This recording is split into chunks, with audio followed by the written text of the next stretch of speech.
నేను అడుగుతున్న బండి సంజయ్ని, ఇవాళ కేసీఆర్ కేటీఆర్ని అరెస్టు చేయాలంటే టెలిఫోన్ ట్యాపింగ్లో పారిపోయి అమెరికాలో దాచుకున్న ప్రభాకర్ రావు శ్రవణ్ రావును పట్టుకురావాలి.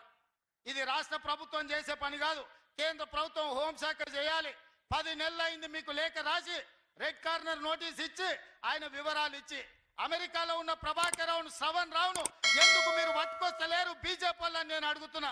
మీ చీకటి ఒప్పందంలో భాగంగా కాదా ఈరోజు ప్రభాకర్ రావు శ్రవణ్ రావును తెలంగాణకు పట్టుకొస్తే కేసీఆర్ కేటీఆర్ జైల్లో ఉండాలి, చెర్లపల్లిలో చిప్పకూడు తినాలి. కాబట్టే ఢిల్లీకి వచ్చి చీకట్ల మీ కాళ్ళు పట్టుకుంటే మీరు కాపాడి ప్రభాకర్ రావును ఇవాళ శ్రవణ్ రావును అమెరికాలో దాచిపెట్టింది నువ్వు కాదా బండి సంజయ్ గారు. నాకు ఎలాంటి ఇల్లీగల్ వ్యవహారాలతో నాకు సంబంధం లేదు.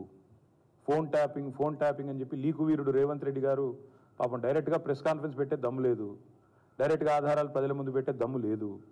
ఏముందో విషయం ఎవరికి తెలియదు. పోలీస్ రిమాండ్లో ఉన్న వాళ్ళకి కూడా ఫోన్లకు వెళ్ళి మీకు లీకులు వస్తాయి. ఈయన లీకు వీరుడు. మరి లీకు వీరుడు ఏదో కష్టపడి నా క్యారెక్టర్ అసాసినేషన్ చేయాలనే ప్రయత్నంలో చాలా బలంగా ఉన్నాడు. ఎవరో హీరోయిన్లను నేను బెదిరించిన అంటది ఆ మంత్రి. ఆమెకు నెత్తుందా లేదా నాకు తెలియదు. నాకు అంత కర్మ ఏంది, నాకు ఈ దిక్కుమాలిన పనులు చేయాల్సిన పరిస్థితి ఏంది. నాకు ఎలాంటి ఫోన్ ట్యాపింగ్ వ్యవహారంతో నాకు ఎలాంటి సంబంధము లేదు. ఈ అడ్డమైన మాటలు ఎవరైనా మాట్లాడితే, చెత్త మాటలు ఎవరైనా మాట్లాడితే వారు మంత్రి అయినా ముఖ్యమంత్రి అయినా తాట తీస్తాము, లీగల్గానే చూసుకుంటాం. తాట తీస్తామంటే మళ్ళీ మీరు ఇదే యూట్యూబ్లో తమ్మునీళ్ళు పెట్టి తాట తీస్తామన్నాడు ఈయనకు అహంకారం ఎక్కువ అని చూపెడకూరి. అదే వినండి తొందరపడకండి. తప్పకుండా లీగల్గానే ఎదుర్కొంటాం, న్యాయపరంగానే ఎదుర్కొంటాం. మాకు ఎవరిని బెదిరించాల్సిన అవసరం కానీ ఎవరిని ట్యాపింగ్ చేయాల్సిన అవసరం కానీ లేదు. కానీ దయచేసి మీడియా మిత్రులు నేను కూడా కొడతా ఉన్నా. 2014లో మా ప్రభుత్వం వచ్చింది. మా ప్రభుత్వం రాకంటే ముందు కాంగ్రెస్ ప్రభుత్వం 10 ఏళ్ళు ఉంది. ఆనాడు కాంగ్రెస్ ప్రభుత్వంలో దయచేసి ఇది గుర్తుపెట్టుకోండి, రాయండి, మీరు కావాలంటే మీ ఆర్కైవ్స్లోంచి తీయండి. ఆనాడు కిరణ్ కుమార్ రెడ్డి గారు 2011లో ముఖ్యమంత్రిగా ఉన్నప్పుడు మేము ఆరోపణలు చేయాల.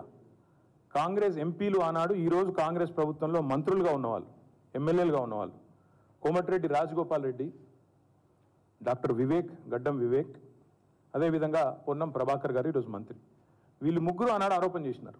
సుఖేందర్ రెడ్డి గారు కూడా ఉన్నారు అనుకుంటా. అప్పుడు మా ఫోన్లను ట్యాపింగ్ చేస్తున్నాడు కిరణ్ కుమార్ రెడ్డి, తెలంగాణ కాంగ్రెస్ ఎంపీల ఫోన్లను ట్యాపింగ్ చేస్తున్నాడు కిరణ్ కుమార్ రెడ్డి అని చెప్పి ఆనాడు కాంగ్రెస్ ఎంపీలు అప్పటి కాంగ్రెస్ ప్రభుత్వం మీద ఆరోపణ చేశారు. సరే, ఆ తర్వాత ముఖ్యమంత్రి గారు నేను చేయట్లేదు అన్నాడు, అది వేరే విషయం. నేను రేవంత్ రెడ్డి గారిని కూడా కోరుతా ఉన్నా, మీరు 2014 నుంచి ఎందుకు, అంతకుముందు మీ వాళ్ళే ఆరోపణ చేశారు కదా, 2004 నుంచి తీయండి. ఫోన్ ట్యాపింగ్ ఏమేమి జరిగింది, ఎక్కడెక్కడ జరిగింది, 2004 నుంచి ఏమేమి కుంభకోణాలు జరిగినాయి, లంబకోణాలు జరిగినాయి అన్నీ తీయండి. ఇంకొక మాట కూడా నేను మిత్రులారా మీకు గుర్తు చేస్తా ఉన్నా, అధికారులు మారలేదు, ప్రభుత్వం మారింది, పార్టీ మారింది. ఇదే శివధర్ రెడ్డి ఈరోజు ఇంటెలిజెన్స్ డీజీ అనుకుంటే ఇప్పుడు ఆయన, ఆనాడు ఇంటెలిజెన్స్ ఐజీగా ఉన్నారు కేసీఆర్ గారి గవర్నమెంట్లో.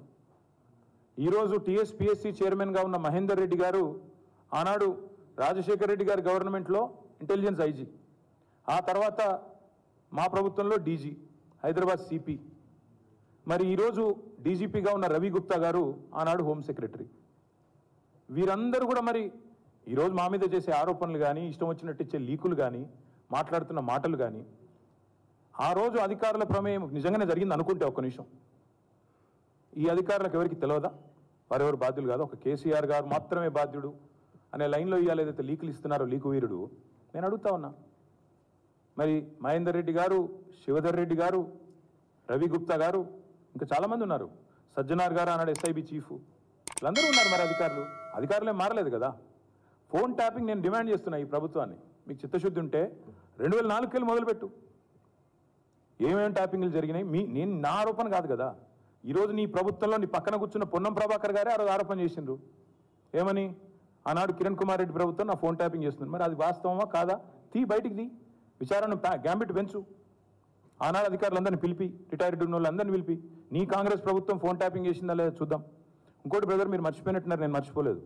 నాకే ఐఫోన్ వాళ్ళు, యాపిల్ వాళ్ళు మెసేజ్ పంపినారు, నీ ఫోన్ సర్వేలెన్స్లో ఉంది అంటే. నేను దాని స్క్రీన్ షాట్ కూడా మీరు చూసుకోండి కావాలంటే, ట్విట్టర్లో అప్పుడే పెట్టినా. నా ఒక్కడికే రాలేదు, అసౌద్దీన్ ఓవైసీకి వచ్చింది, ఇంకా కొంతమంది మిత్రులకు ఇక్కడ తెలంగాణలో కూడా, మీ ఫోన్లు సర్వేలెన్స్లో ఉన్నాయి, జాగ్రత్త, మీ ఫోను హ్యాక్ అయింది అని నాకు 2022లోనో 2023లోనో వస్తే నేను బయట కూడా పెట్టినది. కాబట్టి ఎవరు ఫోన్లు ట్యాప్ అయినాయి, ఎవరు చేసిండ్రు, ఇవన్నీ కూడా నాకేం భయం లేదు. మేము చాలా స్పష్టంగా ఉన్నాం, చాలా క్లారిటీతో ఉన్నాం. కాబట్టి దయచేసి నేను మిమ్మల్ని కోరేది ఏంటంటే ఈ యూట్యూబ్లలో పెట్టి పనికిమాలినలోకి లీకులు ఇచ్చి అధికారికంగా ప్రెస్ కాన్ఫరెన్స్లు పెట్టకుండా రిమాండ్ రిపోర్ట్లు అని చెప్పి లీకులు చేసి ఎన్ని రోజులు బతుకుతారండి? ఎన్ని రోజులు టైం పాస్ చేస్తారు?